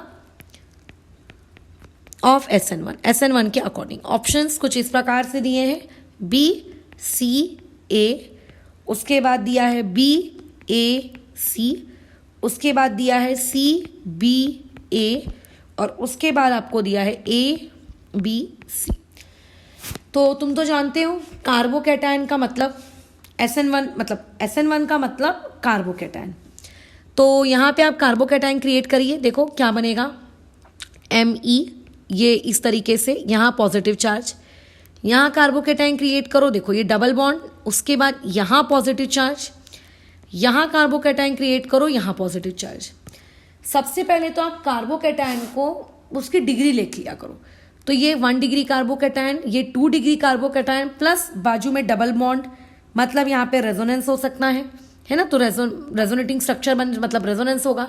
ये सादा सा एक 2 डिग्री कार्बोकेटायन। अब अगर कोई तुमसे पूछेगा कि इसमें सबसे स्टेबल कार्बोकेटायन आपका कौन सा है, सबसे स्टेबल कार्बोकेटायन, तो तुम क्या जवाब दोगे कि सबसे स्टेबल कार्बोकेटायन इसमें से आप कौन सा वाला रखोगे, बताओ। तो ऑब्वियस है कि सबसे स्टेबल कार्बोकेटायन यहाँ पर आप लोगों के पास कौन सा होगा, बी ऑप्शन। और जैसा कि अभी तुमको बताए थे कि आपका कार्बोकेटायन जितना ज़्यादा स्टेबल होता है, रिएक्शन की रेट उतनी ज़्यादा होती है, तो बी की सबसे ज़्यादा होगी, ये तो हम श्योर हैं। अब इसके अकॉर्डिंग सी ऑप्शन और डी ऑप्शन तो हमने वैसे ही रूल आउट कर दिए। अब बी, ए और बी में से ही कोई एक आंसर होगा। अब आपको ये देखना है कि between A option and C option कौन कमजोर कार्बोकेटायन है। तो जो ए ऑप्शन है वो 1 डिग्री का है और जो सी ऑप्शन है वो 2 डिग्री का है। एज वी नो कि 2 degree carbocation are much stable, so there correct answer would be this. बताओ, इतनी SN1 हमने पढ़े, अगर ये सवाल तुम्हारे सामने आया होता तो क्या ये चीज तुम नहीं बना सकते थे क्या? डेफिनेटली ये तुम भी बना लेते। तो इसमें ऐसा कुछ भी नहीं है ना, कि जो चीज हम नहीं कर सकते। ये बहुत ही सिंपल सी चीज है, एकदम ही ज्यादा सिंपल। तो ये हो गया तुम लोगों के AIEEE कौन सा 2010 का सवाल। अच्छा, और भी मैं देख लेती हूँ, रुको, हाँ देखो, एक और क्वेश्चन है, ये AIEEE 2002 का सवाल है, ठीक है। इसको भी एक बार हम लोग देख लेते हैं। AIEEE 2002 लिख लेना यार, लिख, वो अटक रहा है काफ़ी, इसको ओवर करना पड़ेगा जल्दी हमको, ये तो तकलीफ मुझे दे रहा है। जैसे कि आप लोगों को यहाँ पे दिया हुआ है SN1 reaction is feasible in, feasible मतलब पॉसिबल किस में वो है और किस में वो पॉसिबल नहीं है। पहला ऑप्शन दिया है CH3C CH3 CH3 Cl plus aqueous KOH, ध्यान रखना एक्वस। बी ऑप्शन तुम्हें ये दिया है इस तरीके का एक Cl प्लस एक्वस KOH। आपके पास सी ऑप्शन है ये PHCl प्लस अगेन यही एक्वस KOH। और डी ऑप्शन ये है एक बेंजीन रिंग है PH, फिर उससे CH2, फिर CH2, फिर Cl और प्लस एक्वस KOH। इसमें फिजिबल पूछा है कि नॉट फिजिबल पूछा है? अच्छा, इसमें फिजिबल पूछा है। देखो, सबसे पहले तो SN1 रिएक्शन कार्बोकेटायन के फॉर्मेशन के वाया जाती है, ये आप जानते हो बिल्कुल। अगर मैं सी ऑप्शन में Cl को हटाऊंगी तो डायरेक्टली आप लोगों का जो कार्बोकेटायन है वो बेंजीन रिंग पे बन जाएगा, मतलब पॉजिटिव चार्ज बेंजीन रिंग पर। और कल ही तुम्हें सिखाए थे कि बेंजीन रिंग के ऊपर positive charges not at all a good option, अच्छी बात नहीं है। तो सी ऑप्शन तो आप पहले ही काट दो। और कल वीडियो की स्टार्टिंग में ही मैं बताई हूं तुम्हें कि ज्यादातर 3 डिग्री के अल्काइल हैलाइड्स जो होते हैं वो SN1 रिएक्शन को फेवर करते हैं और 1 डिग्री वाले किसको फेवर करते हैं, SN2 को, अनलेस एंड अनटिल वो अल्फा बीटा पोजीशन वाली कोई सिचुएशन ना आ जाए। तो ऐसे में जो बी ऑप्शन दिया है, देखो ये अगर Cl जाएगा तो यहाँ कार्बोकेटायन क्रिएट होगा और ये 1 डिग्री का कार्बोकेटायन बनेगा, तो ये SN2 के लिए ज्यादा फेवरेबल है। अब क्योंकि देखो एक्वस तो सभी में है, तो एक्वस वर्ड देखकर तो मैं SN1 जज नहीं कर सकती ना कि मैडम देखो ना एक्वस तो सब में है ना, तो ऐसे में सभी SN1 होंगी। फिजिबल अगर पूछ रहा है मतलब उन चारों ऑप्शंस में से, क्योंकि ये सिंगल चॉइस करेक्ट है, मल्टीपल चॉइस करेक्ट नहीं है, ये सिंगल चॉइस करेक्ट है, तो उसमें कोई एक ही ऑप्शन बताना है और अगर सभी हो रहे होंगे तो उसमें से जो सबसे ज्यादा फिजिबल होगा आपको वो बताना है। अब मेरे पास 2 ही ऑप्शन बचते हैं, एक बचता है ए और एक बचता है मेरे पास डी। अब तुम जानते हो कि अगेन डी ऑप्शन में अगर मैं Cl को हटाऊंगी तो कार्बोकेटायन कहाँ बनेगा, ये CH2 पे बनेगा। ये बात तो होगी नहीं कि नहीं मैडम देखो ना डी वाले में अपन शिफ्टिंग करा सकते हैं, फिर रेजोनेंस होने लगेगी, कार्बोकेटायन स्टेबल हो जाएगा, ये सब नहीं भाई। स्टेबिलिटी के बारे में तो तू तब सोचेगा ना जब कार्बोकेटायन बनेगा। कार्बोकेटायन बनने के लिए, SN1 रिएक्शन होने के लिए आपको एक ऐसा कार्बोकैटायन चाहिए जो बहुत, मतलब एक ऐसा सबस्ट्रेट चाहिए जो बहुत क्राउडेड हो, बहुत हिंडर्ड हो। तो वन, ये भी खुद 1 डिग्री है, तो इसलिए the correct answer is a. A वो क्वेश्चन है जिसमें आप लोगों का SN1 रिएक्शन होगी। ठीक है, SN1 रिएक्शन किस में होने वाली है? आप लोगों के ए में होने वाली है। बराबर है, ये इस तरीके से। ठीक है, अच्छा, अब जैसे और भी बहुत सारे सवाल हैं तुम लोगों के पास, मतलब मेरे पास। आप लोगों को क्वेश्चन दिया हुआ है कि सबसे फास्टेस्ट SN1 रिएक्शन कौन देगा। अगेन वही बातचीत। तो फास्टेस्ट का मतलब तो तुम जानते हो, जो कार्बोकैटायन जितना स्टेबल होगा।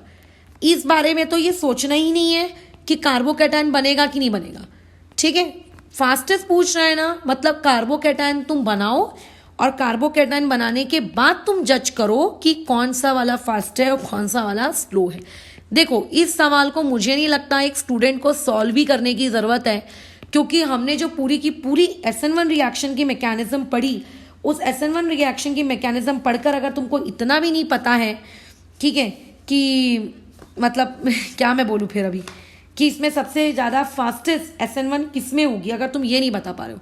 SN1 को क्राउडिंग चाहिए, 3 डिग्री चाहिए, तो ये 3 डिग्री है, इसका मतलब सबसे फास्टेस्ट SN1 यहाँ पर होगी। ठीक है, ये आप लोगों का ऑर्डर रहेगा। ये इस तरीके के सवाल तुम लोगों को देखने को मिल सकते हैं। अभी ये आसान लग रहा है, क्यों? क्योंकि आपने अभी तक सिर्फ SN1 पढ़ा है, और उसमें भी हर जगह मैं तुम्हें बता रही हूँ कि ये होगा, ये होगा, ये होगा, ये होगा। तुम्हें अभी मैंने कुछ भी नहीं पूछा है तुमसे, ठीक है, यानी कि अभी तुम्हें जज करने का मौका ही नहीं मिल रहा है कि SN1 होगा कि नहीं होगा, कि SN2 होगा। तुम्हें जज करने का मौका ही नहीं मिल रहा है। जब तुम्हें सोचना पड़ेगा कि वहाँ SN1 होने वाली है कि वहाँ पे SN2 होने वाली है, तो उस केस में आएगी मजा। वहाँ पे तुम्हारे दिमाग में एक्चुअल में, ठीक है, सबसे ज़्यादा कन्फ्यूजन क्रिएट होगा उस वाले केस में। तब आपको ऐसा लगेगा, अरे यार ये तो समझ ही नहीं आ रहा है, ये सब क्या हो रहा है हम लोगों की लाइफ में, कहाँ ऑर्गेनिक केमिस्ट्री में आके हम फंस गए। तब आती है मेन समस्या, अभी नहीं आती मेन समस्या। जब एक एक मैकेनिज्म पढ़ते हो, तब एक एक मैकेनिज्म पढ़ते वक्त किसी को तकलीफ नहीं आती ऑर्गेनिक में। जब सारी चीज़ों का पाव भाजी वाला मिक्सचर कैसे बन जाता है, तब वो तकलीफ फेस होती है। ठीक है, चलो, तो ये हो गए हम लोगों के सवाल। अच्छा, अब जैसे कि देखो एक और क्वेश्चन है। ये सवाल किसी ये देखो, इसमें क्वेश्चन देखो ये दिया है, which one of the following compound will give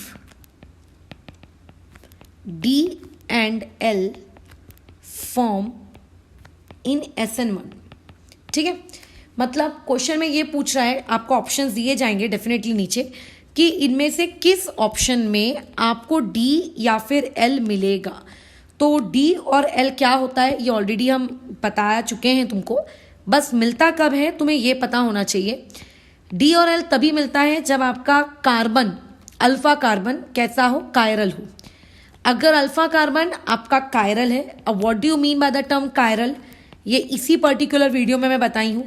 तो आपको जो प्रोडक्ट मिलेगा वो रैशमिक मिक्सचर मिलेगा। रैशमिक मिक्सचर मतलब यही आप लोगों का D और L का कॉम्बिनेशन। तो आपको बेसिकली कुछ नहीं करना है, आपको यहाँ पे सिर्फ ये चेक करना है कि कौन सा अल्फा कार्बन आपका कायरल है। तो पहली बात तो अल्फा कार्बन होता क्या है, कई लोगों को यही नहीं पता होगा। तो जो Br से डायरेक्टली कार्बन जुड़ा है, जो फंक्शनल ग्रुप से डायरेक्टली जुड़ा है, so these are alpha position. अब आप इसमें से चेक करिए कि कौन कायरल है। क्या पहले वाला ऑप्शन कायरल है? नहीं, क्योंकि देखो यहाँ CH3 यहाँ CH3 सेम हो गया, तो ये तो कायरल नहीं है, तो ये तो D और L देगा नहीं। क्या ये वाला ऑप्शन कायरल है? नहीं, ये भी देखो C2H5, ये भी C2H5, तो ये तो आपको देगा नहीं। अच्छा, आते हैं C वाले में, क्या ये कायरल है? डेफिनेटली ये कायरल है। अच्छा, क्या ये वाला कायरल है क्या? इसको चेक करो आप लोगों का, ये क्या नाम है, ऑप्शन नंबर D। तो अगर हम देखते हैं ऑप्शन नंबर D, तो डेफिनेटली यहाँ पे तो ऑप्शन नंबर D भी आपका कायरल है। फिर आप क्या करोगे? तो ऐसे केस में अब हमारी गाड़ी अटक गई, दोनों के दोनों ही तुम्हारे क्या मिल गए, तुम लोगों को कायरल मिल गए। क्योंकि देखो इसके पास एक Br है, इसके पास एक CH3 है, इसके पास एक H है, और उसके बाद ये पूरा का पूरा ग्रुप है, तो कायरल तो भैया दोनों है। अब क्या करें कहानी में ट्विस्ट, तो अभी ये दोनों के दोनों ही आपको डी और एल देंगे, है ना। बट अगर कोई तुमसे ये पूछ ले कि डी और एल आपको मेजर किस में मिलता है, मेजर अमाउंट में, मेजर, तो जो SN1 को ज़्यादा फेवर करेगा। अब SN1 को कौन ज़्यादा फेवर करेगा, जहाँ पे क्राउडिंग ज़्यादा होगी। तो क्राउडिंग कहाँ ज़्यादा है वो चेक करिए आपके इस पर्टिकुलर में कि इस पर्टिकुलर में। तो ये क्राउडिंग कहाँ ज़्यादा है ये मैं कैसे जज करके बता सकती हूँ, बराबर, ये मैं कैसे जज करके बताऊँ। इसमें आप डिग्री चेक करो, तो डिग्री अगर मैं चेक करती हूँ तो ये 2 डिग्री है, और अगर मैं इसकी डिग्री चेक करती हूँ तो भैया ये भी 2 डिग्री है। फिर अब क्या करें, अब अटक गई हमारी गाड़ी कि यहाँ पे अगेन हमको नहीं पता कि अब आगे कहानी कैसे लेकर जानी है। तो ध्यान रखना ऐसे क्वेश्चंस जो रहते हैं ये आप लोगों के मल्टीपल में आते हैं। अगर सिंगल चॉइस में आता है तो आपको उसको ज़्यादा फेवर करना है जहाँ पर आप लोगों का ज़्यादा अच्छे तरीके से SN1 रिएक्शन आपको होते हुए दिख रही है, ठीक है। अब ज़्यादा अच्छे तरीके से SN1 आपको अलग अलग फैक्टर्स क्वेश्चन में दिए होंगे। अब जैसे इस क्वेश्चन में जितना मेरे पास था उसमें इतनी ही जानकारी थी, तो उस क्वेश्चन के अकॉर्डिंग इसके 2 ऑप्शंस क्रिएट हो रहे हैं। वैसे भी ये मल्टीपल चॉइस में था, ठीक है। अदरवाइज कुछ ना कुछ ऐसी हिंट दी जरूर होगी जिस हिंट के वाया आप ये बता पाओगे कि इसका आगे आंसर क्या होगा। अब जैसे मान लेते हैं ये क्वेश्चन है, अब तो ये तुम लोगों को रटा होना चाहिए, अगर नहीं रटा है तो डूब मरो जाकर, ठीक है। ये क्वेश्चन है, बताओ, ये ऑप्शंस मैं दे देती हूँ, सॉल्व करो। इसका मैं आंसर सॉल्व करके नहीं दिखाऊंगी क्योंकि इसी सेम वीडियो में मैंने ये वाली चीज़ तुम लोगों को ऑलरेडी सॉल्व करके दिखाई है। सोचो हम लोग SN1 पे इतना फोकस क्यों कर रहे हैं, कल की भी मतलब मोर देन 1 आवर की वीडियो, आज की भी मोर देन 1 आवर की वीडियो है। सोचो, बोलो क्या होगा इसका आंसर। अभी कार्बोकेटाइन बनेगा, रीअरेंज होगा, रीअरेंज होने के बाद बोलो क्या होगा, रीअरेंज होने के बाद बोलो क्या होगा, रीअरेंज होने के बाद एक्सपेंशन होगा। तो अगर एक्सपेंशन होगा तो बी और डी ऑप्शन तो आपके जहन में भी नहीं आना चाहिए, या तो ए होगा या तो सी होगा। आप एक्सपेंशन करके देखो, ठीक है। आपको एक्सपेंशन सिखाया है ना, आप एक्सपेंशन करके देखो। मुझे तो पता है इसका आंसर क्या होने वाला है, सी, तो मैं बता देती हूँ। लेकिन इसका आंसर आप जब एक्सपेंशन आपको सिखाए है ना, आप जैसे ही एक्सपेंशन करोगे आपको तुरंत समझ में आ जाएगा कि ये चीज़ ऐसी क्यों हुई है, ठीक है। अच्छा, अब जैसे दिया है एक और question, which of the following substrate is more reactive toward SN1। SN1 के प्रति कौन सा वाला सबस्ट्रेट ज़्यादा रिएक्टिव है। पहला दिया हुआ है C6H11Cl, दूसरा दिया है, अरे यार बनाना पड़ जाएगा, मैं सोच रही थी ऐसे ही काम चल जाए।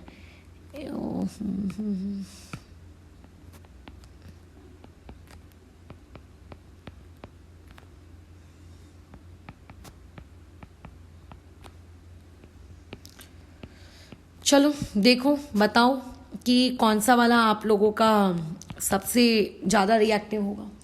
तो ऑब्वियस है कि सबसे ज़्यादा रिएक्टिव वो होगा जिसकी स्टेबिलिटी सबसे ज़्यादा होगी। कई लोग C6 देखते बराबर पता नहीं कौन सी भावनाओं में बह जाते हैं कि उनको लगता है कि यार ये भी तो बेंजीन रिंग है। भाई बेंजीन रिंग C6H6 को कहते हैं, 11 को नहीं कहते। ये आपका साइक्लोहेक्सीन है, ठीक है। यानी कि ये चीज़ आप लोगों की कुछ इस प्रकार से दिख रही है, ये रिंग और रिंग से लगा हुआ है सीधा सीधा Cl। तो पहले ऑप्शन में अगर मैं Cl को हटाकर कार्बोकेटाइन क्रिएट करूंगी तो एक नॉर्मल सा कार्बोकेटाइन बनेगा। अगर बी ऑप्शन में जाऊंगी तो यहाँ कार्बोकेटाइन क्रिएट होगा और वो कार्बोकेटाइन डबल बॉन्ड के साथ रेजोनेंस कर सकता है। अगर मैं डी ऑप्शन में जाऊंगी तो देखो यहाँ कार्बोकेटाइन क्रिएट होगा, वो बाजू वाले डबल बॉन्ड के साथ रेजोनेंस भी कर सकता है, एज वेल एज उसको बाजू वाले CH3 से हाइपर कॉन्जुगेशन और इंडक्टिव भी मिल रहा है। बाप रे बाप, यानी कि इस पूरे के पूरे सवाल में जो सबसे स्टेबल कार्बोकेटाइन है वो कौन सा है, आपका डी, क्योंकि इसमें रेजोनेंस भी हो रही है प्लस यहाँ पे हाइपर कॉन्जुगेशन भी हो रही है और यहाँ पे कुछ नहीं हो रहा है, ये नॉर्मल न्यूट्रल है। यहाँ पे रेजोनेंस हो रही है सिर्फ, है ना। यहाँ पे क्या हो रही है, सिर्फ रेजोनेंस, अच्छा रेजोनेंस तो नहीं कह सकते, यहाँ पे सिर्फ रेजोनेंस नहीं कह सकते, यहाँ पे रेजोनेंस हो रही है। अच्छा, इसके अलावा यहाँ पे इंडक्टिव है, यहाँ पे भी हाइपर कॉन्जुगेशन है और यहाँ पे भी इंडक्टिव है।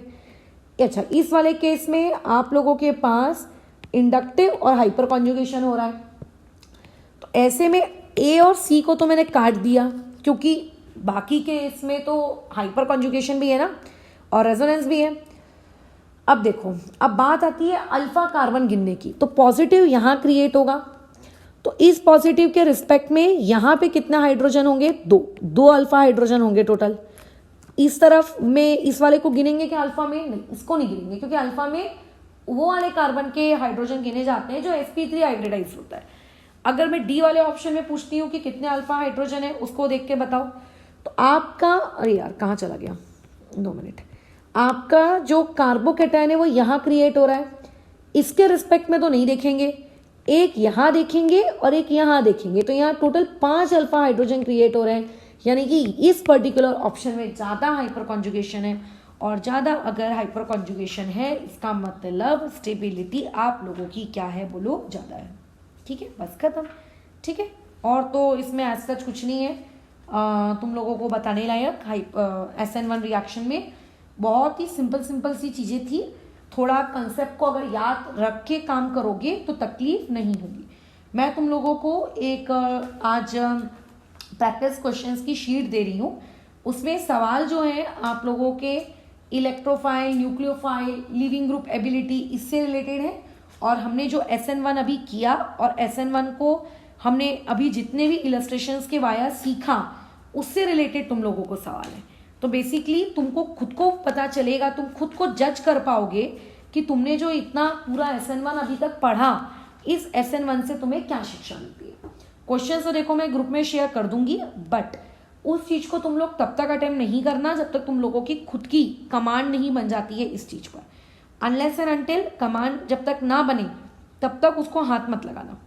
ठीक है, अगर हाथ लगाओगे तो मतलब क्या है, देख देख के करोगे, क्वेश्चन नोट्स कॉपी खोलोगे, फिर करोगे, नोट्स कॉपी खोलोगे, करोगे, तो खुद को जज कैसे कर पाओगे?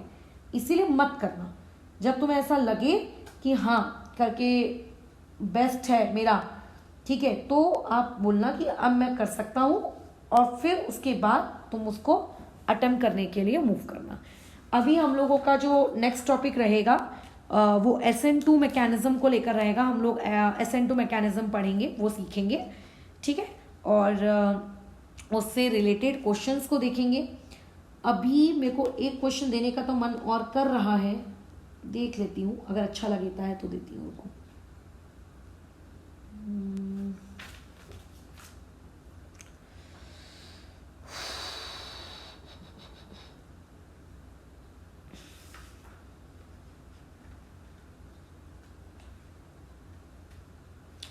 चलो ठीक है, अभी इसको नहीं देती, फिलहाल SN2 पढ़ा लेते हैं, फिर SN2 को पढ़ाने के बाद देंगे, ताकि तब तुम्हारे दिमाग में ज़्यादा जोर डले कि इस पर्टिकुलर क्वेश्चन में SN1 करना है कि SN2 करके आंसर निकालना है। ठीक है, चलो तो फिलहाल अभी इस चीज़ को हम लोग यहाँ पे रोकते हैं। कल इसके आगे हम लोग SN2 मैकेनिज्म से कंटिन्यू करेंगे। इन केस अगर किसी भी